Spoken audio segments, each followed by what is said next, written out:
This is a bird's eye view, and I am your host, Frances Gomillion, Total Talent Leader here at Bluebird.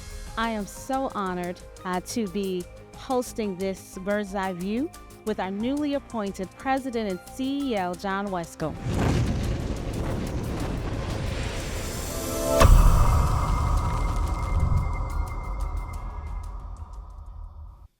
John, how are you? Welcome to the Bird's Eye View. Thanks, Francis. Thanks for having me. So glad that you are here. So, John, you have now returned back to Bluebird after a couple decades. And so, listen, what has it been like? What's your experience thus far? What brought you back? Well, I'll start with what brought me back. 20 years ago, when I moved from an auto parts company to Bluebird, it changed my entire career. It was something that, we build a bus. And for me, the product meant a lot. The brand meant a lot. It was something that had a lot of brand awareness, and you're just proud of it.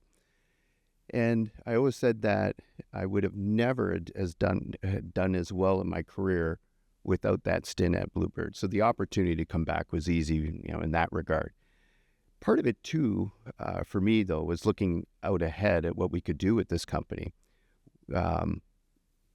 With product opportunities on commercial chassis, the shuttle bus, there were just so many opportunities to grow the company. And really, quite honestly, probably the first time in 20, 25 years, we were in a position where we could start thinking long-term. And that was a real attraction to me because I wanted to be able to, when my term was up, see this company in a position that it could continue for multiple decades to come, another 100 years. What were you doing prior? And what experience are you bringing back within that 20-year hiatus? Well, as you know, after my stint at Bluebird, I joined a company called Magna International, which is, depending on the year, number 2, number 3, number 4 in terms of largest auto parts supplier in the world.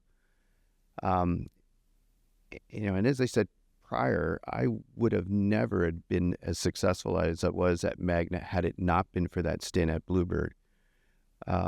So when I moved to Magna, I started as a general manager and I worked my way up to president. But my focus for a large part of my career there was launching plants or launching products and then some turnaround assignments as well. So from an operational end, some of those skills are just important. The discipline of launch as we launch new buses, new products, new option lists and things, that becomes very important, the discipline of launch. The other thing as well is more recently when I look at the industry, there's been a big focus on what I would call industry 3.0 and 4.0. So some more advanced manufacturing techniques, the use of data, those types of things. So I think some of those aspects of manufacturing will lend itself to school bus production. So maybe not right away, but I hope to see some of those things and some of those experiences I gained at Magna I can bring here. And so with that being said, your impression on now that you're back, what is your impression today of Bluebird and the organization today? It's funny you ask that because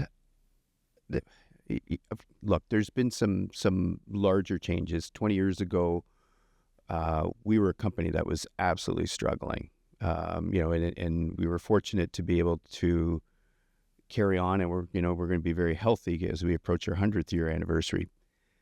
But probably the biggest change that I could see is we were a company that was struggling. Today, we're a company that is healthy.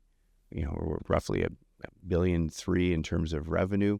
We have a balance sheet that's strong that we can use to our advantage.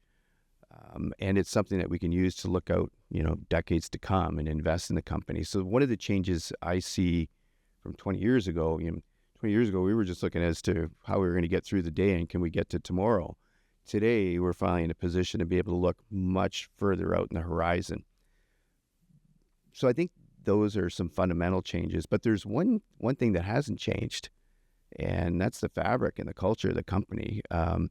And you can still see some of those roots all the way back to the founders of the company, the Luce family. It's just a company with a really good value system. That's one of the things I remember from 20 years ago. The people were great. the culture was great, and the value system of the company, what it stood for in terms of its people, in terms of its dealer network, or more recently, what it thinks of, the investor.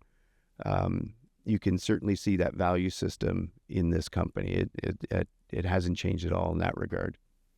I think what's awesome, what I've heard through our conversation is legacy, safety, Yeah. foundation, profitability. I'm sure I speak for the entire Bluebird family. We're so excited that you decided to join us again. Thank you. And so am I. Look, if by the end of my term, whenever that might be, really what I want to see is this company being able to thrive for the decades to come and have another 100 years. And to me, it's very important for our people, to be able to have great jobs and employment for them so that they can do things for their family, or buy a house or buy a car or get their kids through school. All those things are so important. Or for the dealers. Our dealers, multi-generational families, and if we can have them be successful, that's great. Probably even more recently for me is just the investor side. People invest in this company, and we really want that investment community to look at us as a long-term investment. So I'm glad to be back and being able to contribute to this and really try to help set this company up so that we can see the company continue to thrive in the next, multiple decades and into the next 100 years. Awesome. Awesome. So certainly glad to hear that. So even as you mentioned, 100 years, right? This company has been in place. We are coming up to our 100th anniversary here in just the next couple years, right? What is your approach now for this major milestone to really see the future, to see the company grow another 20, 30 years from now? Well, have you started to think through that? What does that look like for you even today? Yeah, it's a responsibility. It's one you take seriously. Today I heard some data about the 100-year anniversary, in terms of other companies, and it's less than 1% of companies that ever make it to that milestone. And the way I look at things is, just what I said earlier, we can finally start looking out ahead now. Our balance sheet's healthy. We can use that to our advantage. So where I see the company down the road is, first of all, investing in our product plan, just as we've been doing more recently, continuing to be a leader in safety in that area, investing in our manufacturing strategy. For me, that's absolutely imperative. Sure. We're building a new factory. Now's the time to set that factory up so that it can have building blocks of cost reduction opportunity over the years. We can have it so it's set up for automation, have it set up for things like automated guided vehicles, all sorts of things in terms of technology that will help us become more competitive or continue to be more competitive over time. So I think I see strategies that we can put in place that enable us to grow, like investing in the new, top line segments like commercial chassis or shuttle buses, but also invest in strategies in manufacturing that can help us, maintain competitiveness or improve our competitiveness on the shop floor. Absolutely. And something you mentioned and highlighted, obviously, is just huge, right, for Bluebird is safety.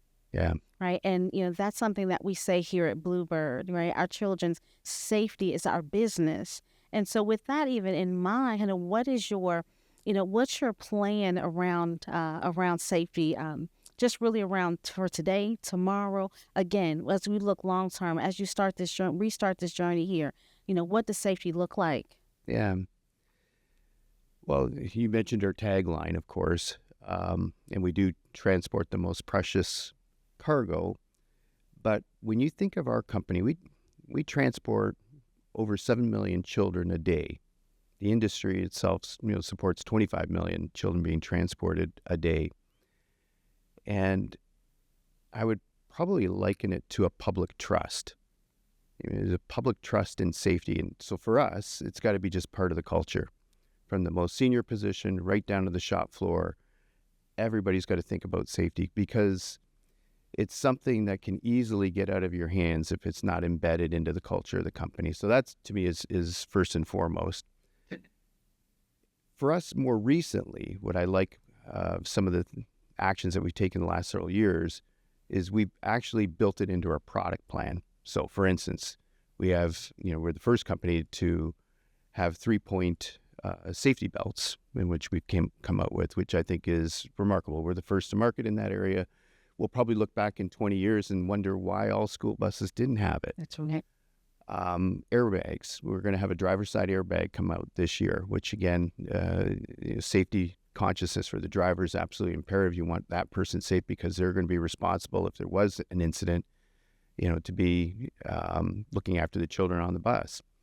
So I think, again, another great demonstration. But if you look even in the last 5 to 10 years, we have a number of things, like whether it's high-intensity discharge lighting, high-resolution cameras, we have strobe lights, we have lighted stop arms, collision detection systems, we have electronic stability control. So I think there's all sorts of innovations and features that we've built in for safety. And then more recently, we've taken it real serious with seatbelts and airbags. And then looking out ahead, what I see is, I think in the school bus market, there'll always be a driver, but I think there'll be further driver aids. And a lot of the aids will follow what we've seen more recently in automotive, or as automotive continues to develop, we'll take some of those innovations. But I think a driver will still be required, at least for the imminent future, only because if there is an incident, the driver serves a greater purpose than just driving the bus. They really help in any kind of an incident. So I think that part will be with us, but I think the industry will probably move more towards automotive type features that can help the driver and aid the driver. Yeah. That is just really awesome to hear, the investment, the amount of investment that's really being put into safety, that's really being put into our Bluebird buses. With even what you just shared, and what do you anticipate maybe some of the toughest challenges just within the school bus industry? What do you anticipate there? Yeah, I think the first is just what we're experiencing as an industry right now. And when I say an industry, I'll probably sector that into the entire manufacturing industry. And there's a lot of volatility going on right now. In industry markets, they need stability. We're making decisions that are 3-5 years out. And we're a heavily regulated industry, regulated both from a safety end as well as an emissions end. So our planning isn't for tomorrow, it's multiple years out. So you need stability in the market to be able to know what you're aiming for. It can't constantly change. So for all industry, us in particular, because it's a highly regulated industry, we need that stability. So I think that's first and foremost. And there's not much we can do about that other than be nimble. We have to be able to respond quickly. If things change, you can't change the environment. In some of the other areas, though, I look at where is the economy going, where are the more macro indicators. And one thing I hope that doesn't happen is if we get into a downturn that puts pressure on school districts where they age out their fleet longer. I'm hopeful that and optimistic that, there's sound judgment in that area, because after all, this is a safety product. It's a safety product that transports children. So I think it always holds high in terms of the priority within budgets. But certainly it's one that's on my mind. And what ends up happening when we have a situation like that is we lose our backlog. So 20 years ago, when I worked in the company, there was no backlog. Nobody had a backlog. So you had this very high seasonality in the business. So come this, really into the spring, you might hire 500, 600, 700 people, and all the delivery dates were for August. So you'd ramp up the operations, you'd have all the deliveries in August, and then in the fall, you'd lay everybody off.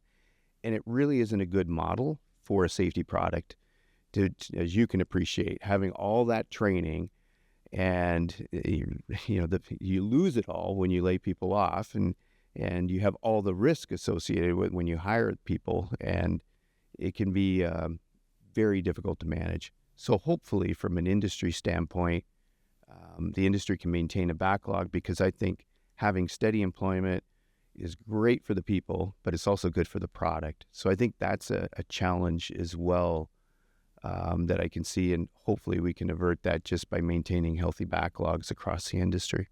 That's right. And you're absolutely right. That is so something that I'm going to appreciate just as a talent professional, right? You don't want to lose the training. You don't want to lose the knowledge, the pre-knowledge. You don't want to, and then have to reestablish again later on as you start to rebuild. So glad to certainly hear that. Yeah, and it's a complex product. We underestimate it. I mean, school buses have up to 2,000 options on it. There's just so much that goes into the product, and it's not like they're not all the same going down the line. I think, and if you look across a year, it might be 2 or 3 buses that are identical across a year in terms of specification. So for what we see, it's an industry that's got a lot of complexity, and you need that stability in the workforce.